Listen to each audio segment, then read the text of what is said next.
He's colored.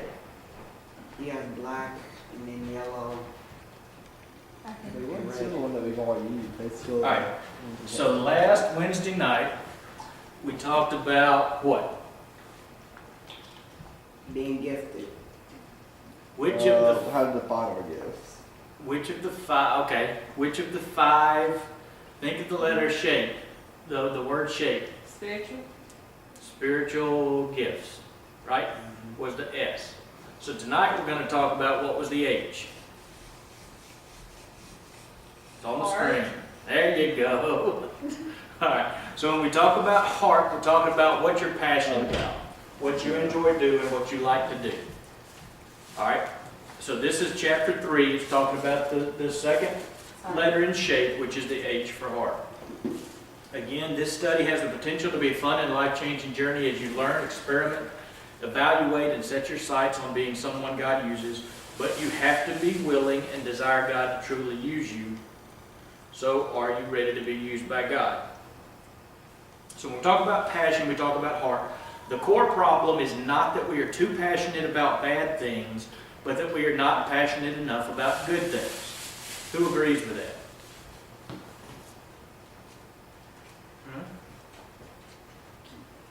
So what is he saying? What's Larry Crabb saying in that statement? Put too much focus on things that aren't godly or aren't exactly centered on God and take our focus away from Him. Okay. We get a lot more upset with bad things that happen, right? They tend to stir our emotions more. They tend to have more of an emotional reaction or an emotional impact on negative things, right? We don't get as passionate about the good things. We don't get as passionate and as excited about good things that happen or about good opportunities. So that's what he's saying is, it's that we're not passionate enough about good things that happen. When you hear that someone is passionate about something or they have a passion for something, what does that mean to you? I love doing that. It excites them. Okay? They love to do it. It excites them. It has a positive connotation, right? Somebody's passionate about something, that means they feel positively about it typically, right? So God has made us all to be passionate. Perhaps your passion is music. Perhaps it's sports. Perhaps it's dance. Perhaps it's video games. Maybe it's Beyblades for you younger guys who like to play Beyblades. Everyone likes to talk about the parts of life that occupy the largest spaces in their heart. The thing that gets them most excited. So, with that being said, what do you love to do? What do you talk about most often? Tell me some things that you're most passionate about. Football. Okay. Baseball. Okay. Track. All right. I'm saying piano to get off the subject of sports. There you Okay. go. Piano. Uh, All right. Design. Damien, what do you like to What do? do you like to do? Play Yu-Gi-Oh. Yu-Gi-Oh. Okay. Games. Babysitting. Babysitting. Riley, we know you like to dance since this video is, for you since you're not here. What do you like to do, Matt? Baseball? Weed. Baseball. No, I don't like to weed. I try to not be passionate about yard work. Yeah, that was Damien that said he liked to weed eat last like time, and to I said I need to have a job for him. Yeah, I like to sleep. I like to read. I do like to read books. I read quite a bit. sleep. Um, I like to plant flowers when I have time. yeah, she does. Of course, you never do, and they always die. She likes to plant them. She didn't say she likes to take care of them. No, She I likes do. to plant them. I do like to take care of them. It's a It's miracle just a that we lot. all- There's it's a a lot. It miracle takes that a we lot of time. survive. So just like each one of us, we've talked about that each one of us has unique fingerprints, that our shape is unique. Well, part of that is that each one of us has a unique heartbeat. Physiologically, your heartbeat is different than everybody else who's ever been born. So out of the billions of people that have ever walked the face of the earth, no two heartbeats are exactly alike. Now, we typically hear the sound of a heartbeat, and they all sound relatively similar, right? Boom, boom, boom, boom, boom.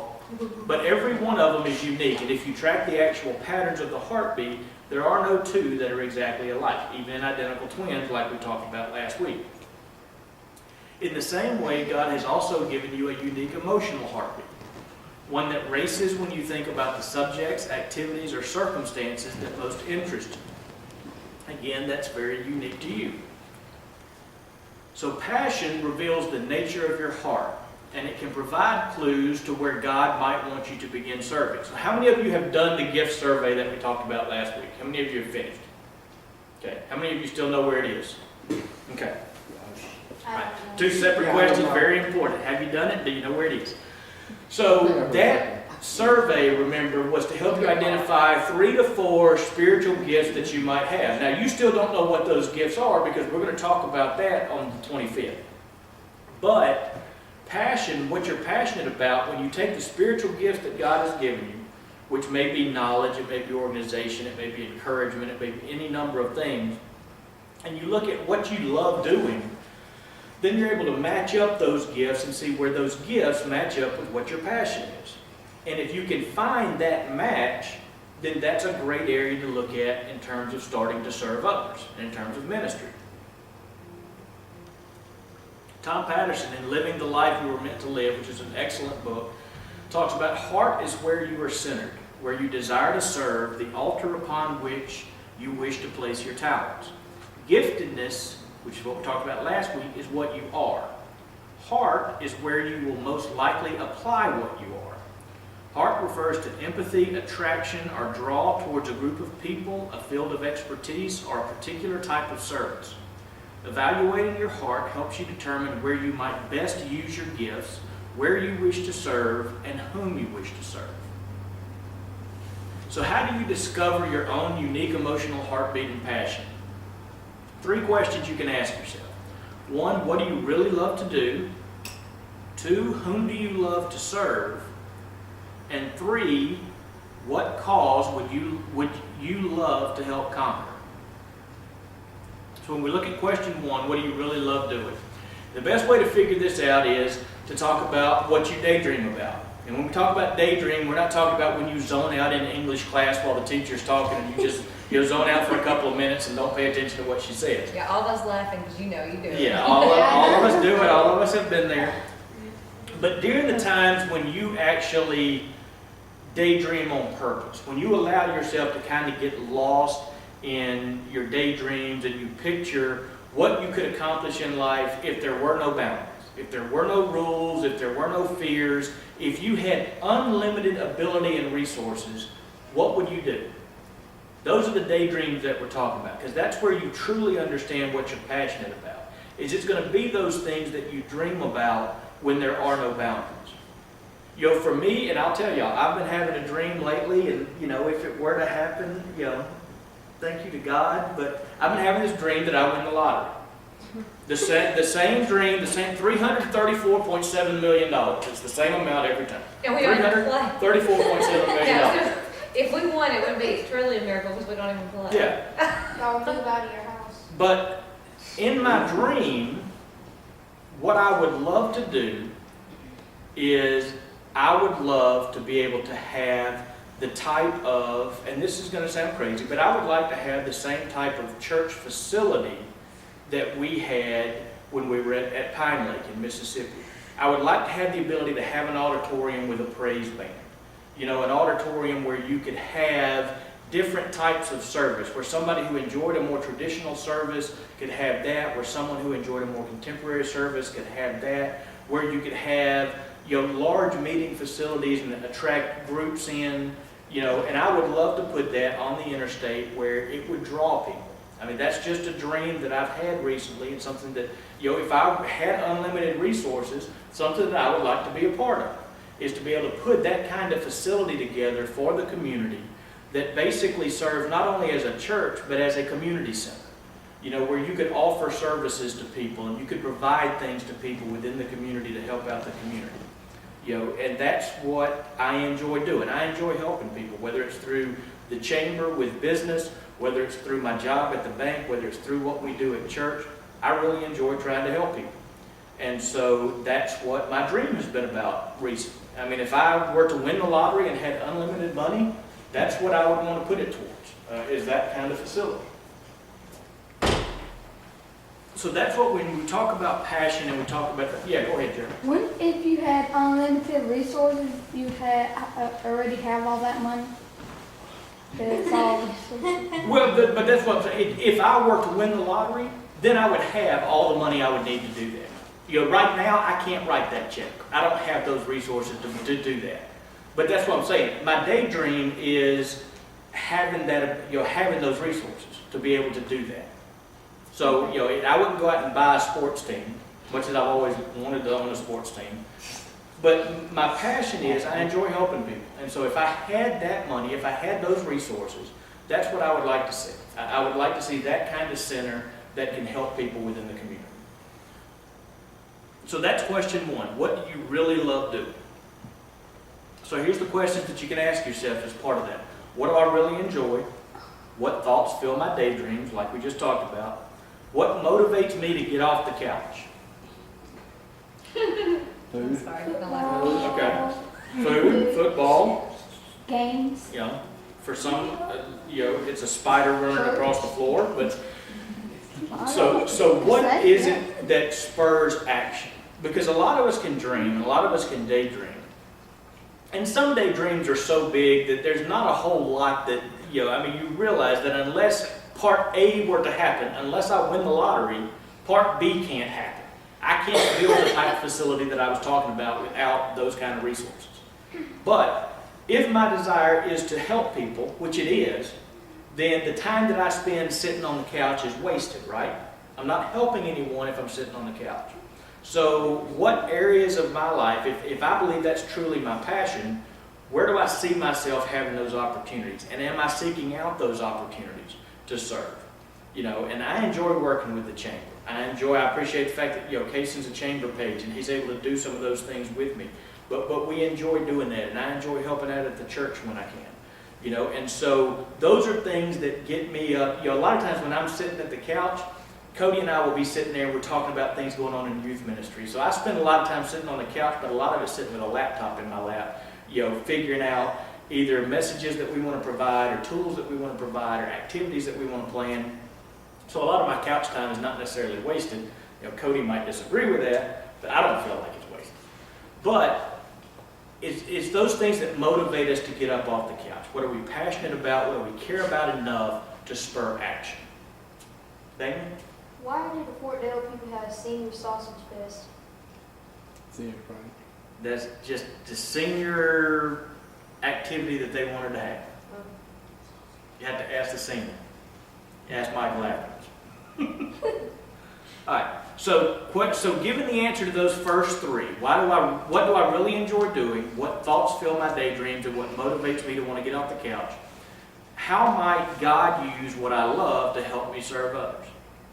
So if you're passionate about helping others, you know, some people, you know, Mr. Jason, who y'all met at DNOW, those of you who were here, you know, Jason has grown up in the financial services industry. You know, he's good at managing money, he's good at consulting, and so part of what he has done in his past was to work within the church to provide financial counseling to people, you know, to help people who are having financial trouble.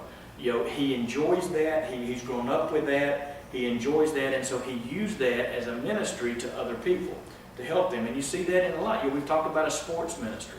And those of you who enjoy sports and are passionate about sports, we want to help provide the channels for you to be able to use that as a ministry to serve other people. So maybe that's a sports camp that we do for young kids. Or maybe that's part of a backyard Bible school. Or, you know, a backyard Bible study that we do is sports and activities.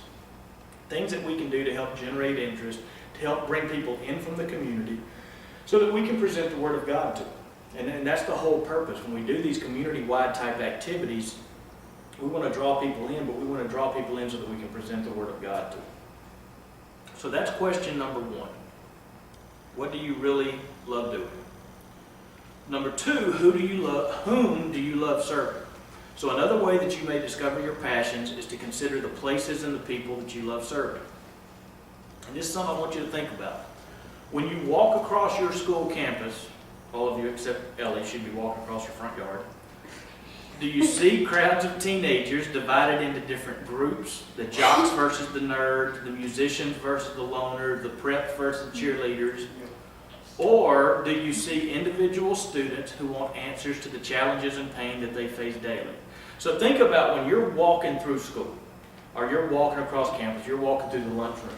Do you see people as groups, and that's how you identify those, or do you look at the individual people? What would cause you to do one versus the other? Because you may see both at different times.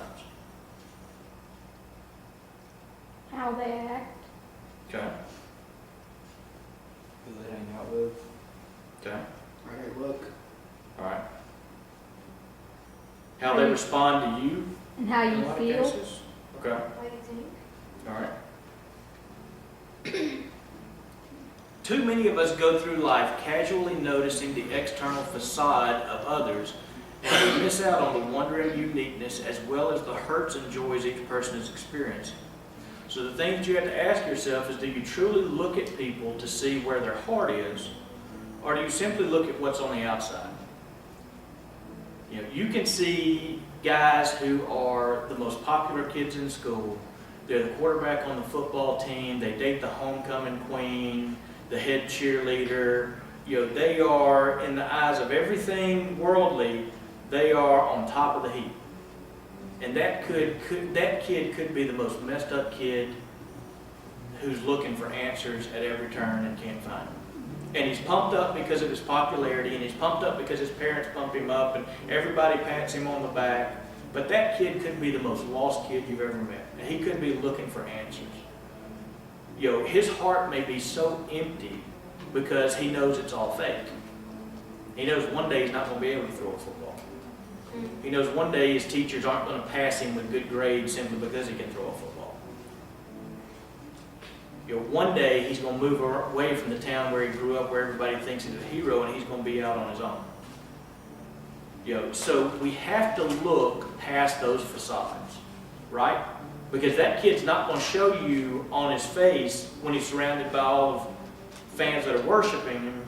He's not going to show you that he's lost, right? He's not going to show you that he's upset. But if you look closely enough, you can probably pick up on things that tell you what the true state of his heart is, right? So can you see yourself doing something to make a difference in the lives of your peers? That's the second question, is you have to look within your own heart. You're not only looking at other people's hearts to see who needs help, but you have to truly look at your own heart to see, are you willing to help them? And are you doing it for the right reasons? Because this is simple fact. Your classmates, your friends, your family, your neighbors, these are not accidental relationships in your life. God has placed these people near you, and He's given you, it should be, He's given you the opportunity to serve them. So think about your classmates. Think about that one student who sits alone at lunch every day. Or think about the kid that's always picked on or left out. You notice them, so maybe that's God telling you to reach out to them. Or maybe it's your Christian friends who battle the same challenges that you battle. Temptations, distractions, peer pressure. Do they seem to struggle alone? Do they know that you struggle too? So maybe that's God telling you to reach out to them so that you don't have to struggle alone. So here's the questions when you're thinking about whom to serve. Ask yourself, who has God brought into my life for a specific purpose? What peer groups do I feel led to serve? How can I serve others in a way that might allow me to use my spiritual gifts? And are there other types of people I might enjoy serving? If so, who? Question 3, what cause would you love to help conquer? Your path will probably look different from the one that a friend might take. Don't feel like you need to follow someone else's passion. God wants to get inside you and get your spiritual heart pumping in a way that reflects your uniqueness. So the questions to ask yourself are, what issues make my heart beat faster? Where can I make the greatest impact for God? And if time were not a concern, how would I like to serve God? Now these are just some different, when we talk about issues that you want to conquer. You know, we talked I think it was last week, maybe it was 2 weeks ago, about the 9-year-old kid who started shooting free throws, right? And he started shooting free throws and raising money to help out around the world. And that has now grown into, what was it, $40 million that's been raised? 47, Something, 47 million? yeah. You know, with people participating all over the world in this Hoops for Hope campaign that he has started and that has now grown to the point where it has raised millions and millions of dollars to help. You know, to help people who are starving and to help people who need help.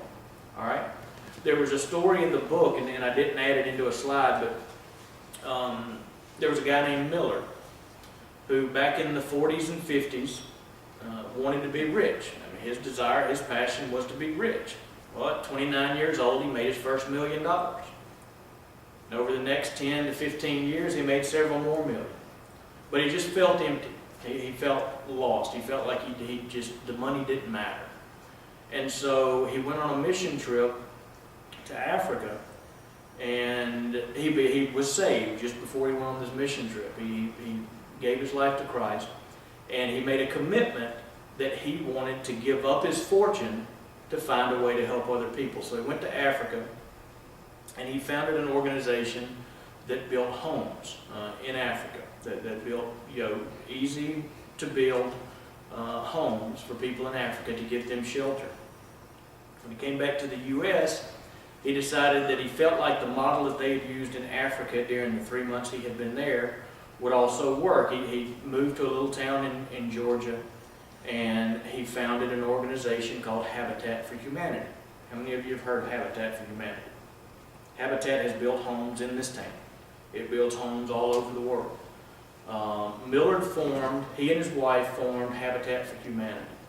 They dedicated and donated their fortune to building homes for other people. And in, I think it was 1999 or the year 2000, was that around the time Clinton was president, I think? 99, 2000. He was actually honored with the Congressional Medal of Honor, which is the highest award that a civilian can earn in the U.S. And it's said that Habitat for Humanity is the largest and most comprehensive ongoing charitable endeavor in history. And he simply started it because he had riches built up that were doing him no good, and he felt there was a desire and a passion to help people and to build houses for people. And so he gave his own personal fortune and his own time, and he founded a charity which now has tens of thousands of volunteers that go all over the country and build homes for people that just can't afford their own home. And so when you think about things that you're passionate about, and you think about ways that you can use, what may seem, I'm sure when he went to Africa and he started building homes, his plan at that point was not to have tens of thousands of homes built around the world. It was simply to build the next house, and then to build the next house, and then to build the next house. And then when he came back to America to see if that same model would work.